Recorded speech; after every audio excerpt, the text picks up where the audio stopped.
एक बच्चे के रूप में मनुष्य जब धरती पर जन्म लेता है, तो उसे पिछले जन्म का कुछ भी याद नहीं रहता।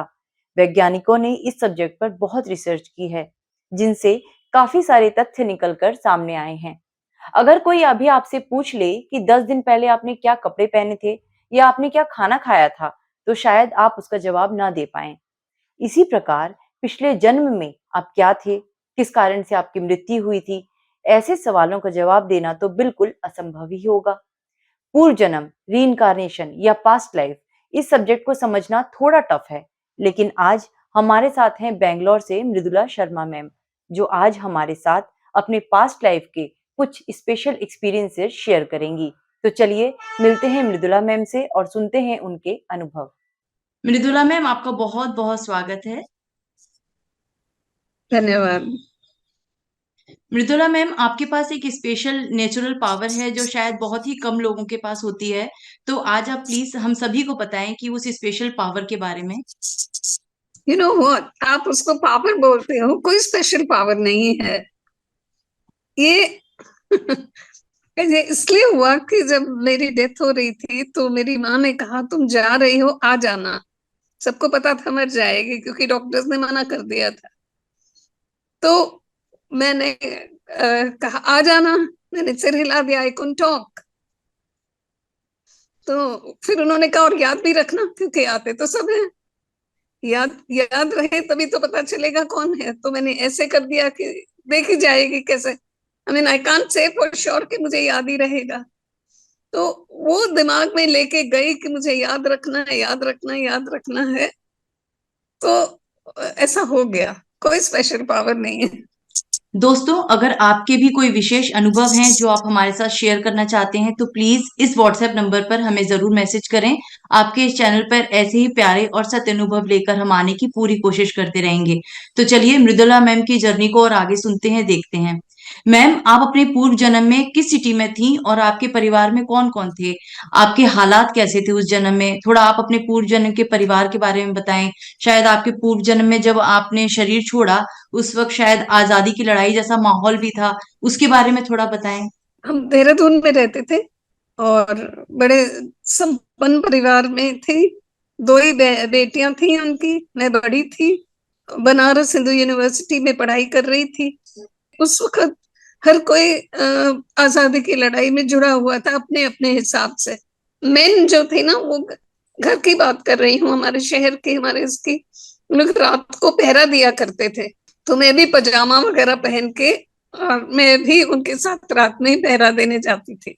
मृदुला मैम, जब आप अपने पूर्व जन्म में अपने आखिरी समय पे थी, जब आप अपने शरीर को छोड़ रही थी, तो आपकी उम्र लगभग क्या थी और आप कैसा महसूस हो रहा था आपको अपने शरीर को छोड़ते हुए? हमें एक्चुअली आत्मा को कैसा महसूस होता है वो आपसे जानना चाहेंगे, क्योंकि आपको याद है अपना पूर्व जन्म। हाँ, बहुत ज्यादा तो नहीं याद, पर इतना याद है कि याद था बचपन में जो बोलती थी कि मेरे पैरों में बहुत दर्द हुआ, टांगों में। और फिर किसी ने मुझे निचोड़ दिया, तो उसमें बड़े दुखी सा मुंह बनाती थी कि जैसे दर्द हो रहा है बहुत। फिर मेरी बाहों में बहुत दर्द हुआ, फिर मेरी बाहों को किसी ने निचोड़ दिया। फिर मेरे सिर में बहुत दर्द हुआ और फिर मैं उड़ गई। तो सिर में दर्द होने तक तो बहुत बहुत दुखी वो शक्ल बनाती थी।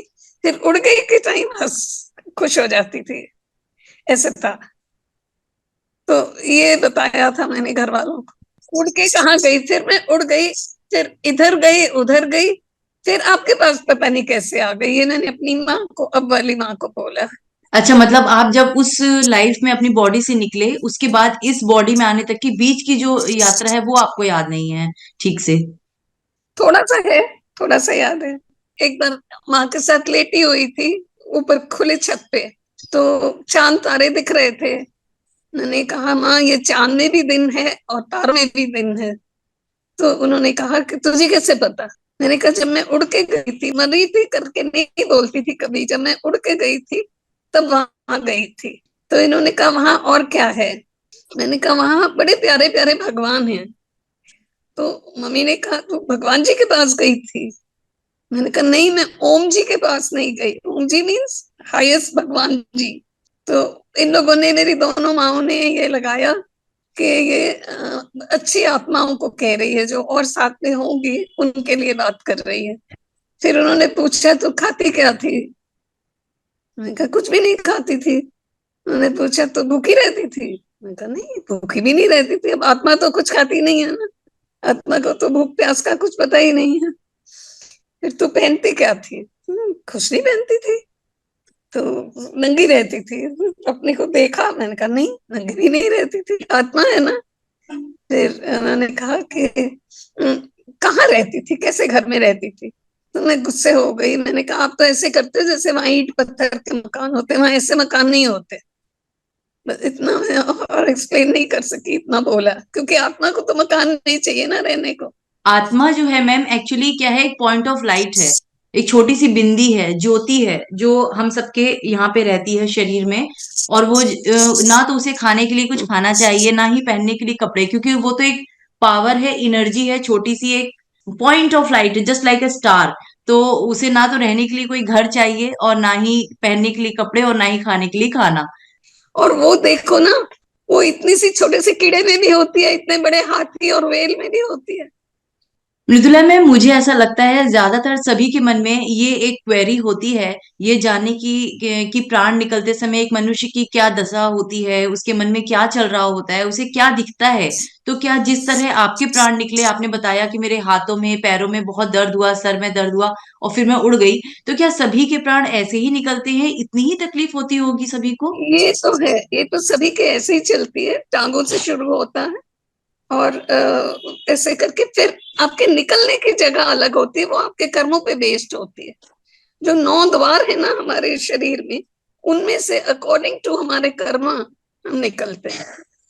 अच्छा मृदुला मैम, आपने बताया कि जब आप अपने शरीर का त्याग कर रही थी, तो आप उड़ते हुए चली गई, तो आप हमें बताएंगी कि आप कहाँ गई थी उड़ते हुए, और वहां क्या देखा, और आत्मा रूप में आपका सफर कैसा था? जब तक आपने अपने नया शरीर नहीं धारण किया, तो उस बीच की आपकी कुछ जर्नी अगर आपको याद हो तो हमें बताइए थोड़ा।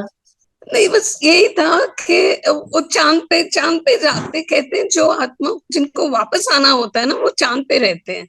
ये कल मैं गीता में भी मैंने पढ़ा कल। उसके बाद इधर घूमी उधर घूमी, घूमते भी रहते हैं, इसका मतलब घूम फिर के फिर अपनी जगह में आ जाते हैं। पर जो मैंने कहा, चांद में भी दिन होता है, तारों में भी दिन होता है, तो इसका मतलब आत्मा घूमती भी रहती है। नहीं तो हम्म। तारों का तो बात ही ना आती। तो क्या मैम, जब आप अपने पूर्व जन्म के परिवार से, उनकी फैमिली से मिली, उनको कैसे यकीन दिलाया कि आप उनके पूर्व जन्म की बेटी हैं? मेरी माँ ने कहा था याद भी रखना। मुझे बड़ी जल्दी थी उनको मिलने की। मैं 15 महीने की उम्र में बोलने लग गई थी, बात करने लग गई थी। तो बस मैंने ये कहना शुरू कर दिया, मुझे मेरी कोठी ले चलो। कहाँ है? देहरादून में है, बड़ी दूर है। मैं नासिक में पैदा हुई थी। तो माँ ने कहा इसके मुंह पे देहरादून चढ़ गया। उन्होंने कहा कहाँ है? बॉम्बे में है, लुधियाना में है, दिल्ली में है? नहीं, देहरादून में है, बड़ी दूर है, ऐसे ही बोलती थी हमेशा। और सबकी मिन्नतें करती थी, आप ले जाओ मुझे, आप ले जाओ मुझे, मुझे ले जाओ, मुझे मेरे घर ले जाओ। तो अब सब लोग परेशान होते थे, क्या कहती है, क्या करती है, क्या बात करती है। मेरे माँ बाप दिल्ली में रहते थे और फादर बीमार हो गए थे, तो नासिक में मेरे नाना मामा का घर था, हम यहाँ आ गए थे, वो लोग यहाँ आ गए थे, तो मैं नासिक में पैदा हुई थी। मेरे फादर की डेथ हो गई थी जब मैं 40 दिन की थी। तो उसके बाद मेरी माँ को मेरी मौसी ने नायरोबी में एक टीचर की नौकरी दिलवाई, जिसके लिए पेपर्स कलेक्ट करने का, पेपर्स बनवाने के लिए माँ दिल्ली गई। दिल्ली में उनको अपनी प्रिंसिपल मिली। माँ मेरी देहरादून में गुरुकुल में पढ़ती थी, तो वहां पे इनको वो प्रिंसिपल मिली जिन्होंने गुरुकुल शुरू भी किया था। तो उन्होंने कहा कि तुम नायरोबी तो जा रही हो, पर देहरादून चलो, हमने एक और स्कूल खोला है, और देखो आके, उसके एनिवर्सरी फंक्शंस हैं 2 दिन के बाद, 3 दिन के बाद, कुछ ऐसा था। तो माँ ने सोचा कि देहरादून देहरादून करती है, वो आ गई देहरादून वो स्कूल के फंक्शन के लिए। तो मेरी वो माँ पहले वाली वहां की प्रेसिडेंट थी, तो उनको तो फंक्शन में आना ही था। जब उनकी कार ही अंदर आई तो मैंने कहा वो देखो मेरी कार। और जब वो उतरी कार से तो मैंने कहा वो देखो मेरी भाभी। हम उनको भाभी कहते थे क्योंकि मेरे चाचा बुआ लोग भाभी कहते थे तो हम भी उनको भाभी कहते थे। भाभी तो उतर के अपने काम में चली गई। मेरी बहन भी आई थी। तो अब मम्मी को तो पता नहीं था कि क्या कौन गुजरा क्या है।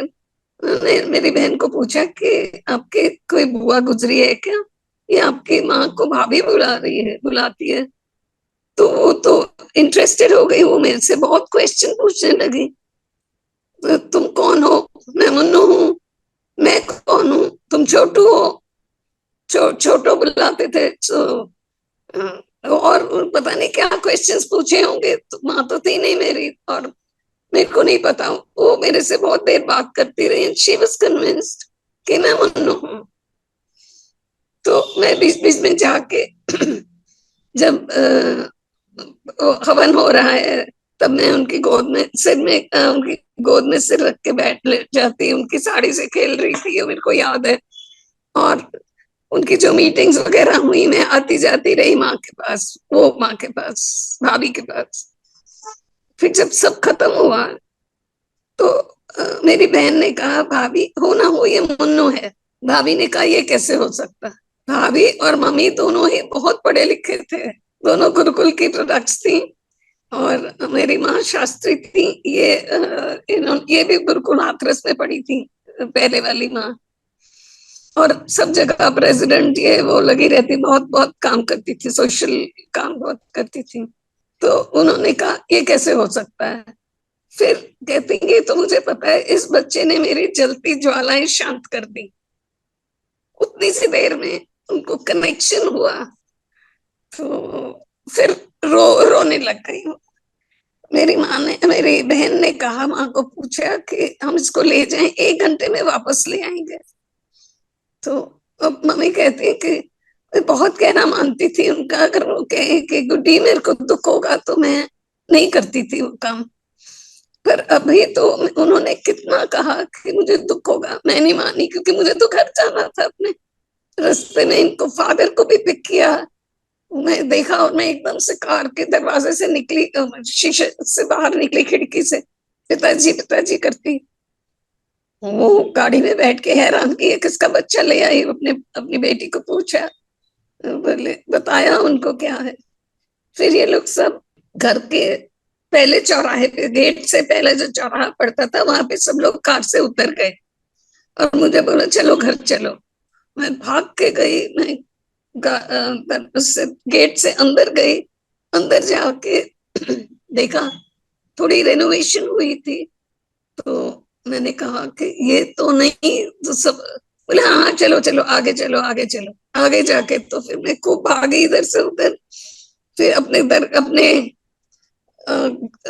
कमरे के दरवाजे पे खड़े होकर, मैं ताला लगा था, मैंने कहा ताला खोलो। और मैं जूते खोल के अंदर गई। ये मुझे याद है, वो पहले दिन का बहुत अच्छे से याद है। फिर वहां पे वो सब आपने बातें सुनी होंगी कि अंदर घुसते ही मैंने कहा वो ये ड्राइंग रूम का पंखा मेरे कमरे में लगा दिया। तो सोचने लगे हाँ 7 साल पहले ये ड्राइंग रूम में होता था, अब ये इधर लगा दिया है बीच में। फिर वो पूछते रहे कुछ ना कुछ। कहीं किताब वो देख रही हूँ, कहीं एक डब्बे में ये थी पायल थी, वो डब्बे की चाबी नहीं मिल रही थी। तो मैंने कहा ये खोलो, बोले चाबी नहीं मिल रही है। मैंने कहा वो तो मैंने हिस्ट्री बुक में रखी हुई है बहन से छुपा के। तो हिस्ट्री बुक खोली और उसमें से निकल आई चाबी। तो ऐसे ऐसे करके वो कितना कुछ वो पूछते रहे, मैं जवाब देती रही। और बस फिर उस दिन तो 1 घंटे में छोड़ के आने की बात थी, उस दिन छोड़ आए। फिर ये लोग मेरे को रेगुलरली लाते ले जाते रहे। कोई भी क्वेश्चन मेरी माँ भाभी कहती हैं कि 9 साल की उम्र तक मैं कुछ ना कुछ नया बोलती थी। घर में कोई चीज देखी, वो पहले भाभी की माँ की बात, अपनी नानी की, पिछले जन्म की नानी की भी कोई बात इनको बताई। कुछ बात जो खाली फादर और बेटी को पता थी वो बोली। फिर उन्होंने मुझे फोटोज दिखाई पिछले जन्म में कि ये मेरे को बताया, एक बच्चा गोद में था कि ये तो है, दो दो 2.5 साल की बच्ची मैं जैसे अब थी। तो मैंने कहा नहीं, ये तो मौसी जी की बेटी है, मैं तो साड़ी ब्लाउज में हूँ। तो उसके बाद उन्होंने दिखाई एक और, तो वो मेरे बचपन की थी। तो मैंने कहा ये मेरे छोटे होते की फोटो है, जब मैं छोटी थी तब की फोटो है। ऐसे ऐसे करके उन्होंने मुझे बहुत, माँ ने बहुत ज्यादा ये लिया। दो मानती थी पर वो हाँ नहीं कर रही थी। वो 1 महीने तक मेरी परीक्षा लेती रही। उसके बाद उन्होंने हाँ किया। और टाउन फोक कहते थे कि अगर सेठानी जी ने हाँ कर दिया तो ठीक ही होगा। और मुझे देखते थे, छोटी सी बच्ची इतनी सारी बात कैसे कर सकती है। किसी के घर के अंदर की बातें छोटे बच्चे को कहाँ पता होती है। हम्म। हाँ। तो मैम आपकी उम्र क्या रही होगी उस समय जब आप अपने फैमिली पुरानी वाली फैमिली से मिली थी तब जब देहरादून मैं में, तब मिली आपकी तो मैं एज? पौने 3 साल की अच्छा। थी। डेथ और बर्थ से 4.5 साल का गैप था। मृदुला मैम, बहुत सारे आज की डेट में लोग हैं जो साइंस पे बिलीव करते हैं, स्पिरिचुअलिटी में शायद नहीं करते और पूर्व जन्म में भी नहीं करते हैं, लेकिन आपका जो केस है वो उनके सामने एक एग्जाम्पल है कि सोल जो है वो कभी नहीं मरती। वो सिर्फ अपने कॉस्ट्यूम चेंज करती है और उसे अगर लास्ट कहते भी हैं कि अगर हमारी मृत्यु के समय हम कुछ भी ऐसा जो अपने दिमाग में लेकर जो मेमोरी के साथ जाते हैं, तो हमारे जो नए बर्थ में वो हमारे साथ आती है। आपके केस में एग्जैक्टली वही हुआ। आपकी मदर का जो लास्ट मैसेज था आपके लिए कि वापस आ जाना, और आपने उन्हें जो इशारा किया था कि देखेंगे, वो आपके साथ इस लाइफ में आया, आपको याद रहा, आप उनके साथ कनेक्ट हुई। तो मैम, आज जो व्यूअर्स आपको देख रहे हैं, सुन रहे हैं, जो कि पास्ट लाइफ में बिलीव ही नहीं करते, आप उन्हें कोई मैसेज देना चाहेंगी? नॉन बिलीवर को आप कैसे बिलीवर बना सकते हो? ऐसे सुन के, देख के, खुद खुद उसको एक्सपीरियंस करके ही लोग मान सकते हैं। उनके घर में कुछ ऐसा हो तब वो मानेंगे, या अगर वो मेरी बात सुन के या ऐसे ही कोई और इनको सुन के माने तो तब मान सकते हैं। तो मैम, क्या आज आप अपने पुरानी फैमिली और अपनी जो अभी करेंट फैमिली दोनों के कांटेक्ट में हैं अभी भी? है, बिल्कुल है। मेरे एक भाई तो रोज वो ये भेजते रहते हैं, और दूसरे यहीं पे रहते हैं, वो आके मिलते रहते हैं। बहनों के साथ, सबके साथ कनेक्शन है, कजन्स कजन्स के साथ, और दूर दूर के कजन्स के साथ भी है। उन्होंने बना के रखा है। तो मैम, जैसे आपने जब आपने बताया कि जब आप अपनी पास्ट लाइफ में अपनी अपनी बॉडी को जब आप छोड़ रहे थे, आपको किसी बीमारी की वजह से कुछ प्रॉब्लम हो गई थी, क्या हुआ था उस वक्त आपके साथ? और आपकी एज जैसे आपने बताई 24-25 साल के थे, आप यंग थे बिल्कुल, और आप फ्रीडम फाइटर की तरह उस टाइम पे देश में अपना रोल प्ले कर रहे थे, एक अच्छा रोल प्ले कर रहे थे। क्या हुआ था आपके अच्छा, समय साथ उस समय? मुझे ये गले का कैंसर हो गया था। ओ, जीभ, गले का गले। कैंसर। मैं अपनी माँ को कहा था, मेरे जीभ में छाले हो गए थे, तो बोल नहीं सकती थी ना। हम्म। फिर यहाँ बॉम्बे लेके आए थे, टाटा मेमोरियल में। उन्होंने मुझे, जब ये माँ बाप पिछले वाले बात करते थे तो उनकी बिजली ज्यादा लग गई थी। तो मुझे लगता है वो रेडियम वो ज्यादा हो गया होगा। हम्म? हम्म। तो वो के अब कुछ नहीं हो सकता, अब तो ये मर ही जाएगी, ऐसे था। इसलिए ऐसे तो बात नहीं कर सकती थी मैं। वो पता था कि अब तो चली जाएगी, ऐसा। माँ बाप को भी पता था। को याद नहीं रहना चाहिए। मैंने तो, बच्चे हुए, बच्चों के बच्चे, भगवान किसी को याद ना रखे, रखने दे। मेरे पास तो मेरी शादी नहीं हुई थी, बच्चे नहीं थे। नहीं तो वो इतनी सी बच्ची, वो 40 साल वाले आदमी को कहती है मेरा हस्बैंड है, उतने ही बड़े बड़े उसके बच्चे होते हैं। तो मेरे उसमें कुछ ऐसा नहीं हुआ। और ऐसा है कि मेरे चाचा की बच्चियां मेरे से भी छोटी हैं, अब मर के पैदा होके भी वो मेरे से छोटी हैं। तो मैं बीच में अच्छे से वो हो गई, जुड़ सकी। नहीं तो मुश्किल होता ना, ऐसे उसमें बहुत मुश्किल होता। अगर शादी वादी हुई होती, बच्चे हुए होते तो बहुत मुश्किल होना था। तो आप ये तो कहना याद नहीं चाहेंगी कि रहना चाहिए। याद नहीं रहना चाहिए? अच्छा। उसमें दुख सुख सब इन्वॉल्व होते हैं, इसलिए याद नहीं रहना चाहिए। Okay, thank you so much ma'am. आज आपने हमें इतना अपना इम्पोर्टेंट, इतना अच्छा समय दिया और इतनी अच्छी आपकी लाइफ की एक प्रीशियस मेमोरी जो आपकी इस लाइफ से प्लस आपकी पास्ट लाइफ से कनेक्टेड थी, वो आपने हमारे साथ शेयर की। तो बहुत बहुत शुक्रिया आपका। चलो ठीक है, all the thank you best so to you. Much ma'am. Thank you so much ma'am, thank you. Mridula ma'am, जो लोग पूर्व जन्म में विश्वास नहीं करते, आज आपकी ये वीडियो देखकर मुझे लगता है उनको भी ये मान लेना चाहिए कि आत्मा का सफर जारी रहता है, केवल शरीर बदल जाता है। आत्मा अपने कर्मों के हिसाब किताब को पूरा करने के लिए अपने सफर को जारी रखती है। लेकिन हाँ, हर आत्मा को अपना पूर्व जन्म याद रह जाए, ऐसा सभी के साथ नहीं होता। आत्मा को यानी खुद को जानने और समझने का सबसे अच्छा तरीका है ध्यान, मेडिटेशन, योग। तो दोस्तों, अगर आपके भी अपने कोई बहुत खास अनुभव हैं जो आप हमारे साथ शेयर करना चाहते हैं, आपके स्क्रीन पर ये जो नंबर है, हमें इस व्हाट्सएप नंबर पर मैसेज करें। हम फिर जल्द मिलेंगे एक और इंटरेस्टिंग वीडियो के साथ। तब तक परमात्मा से जुड़े रहें, खुद को जानने का प्रयोग करें, योग करें। ओम शांति, धन्यवाद।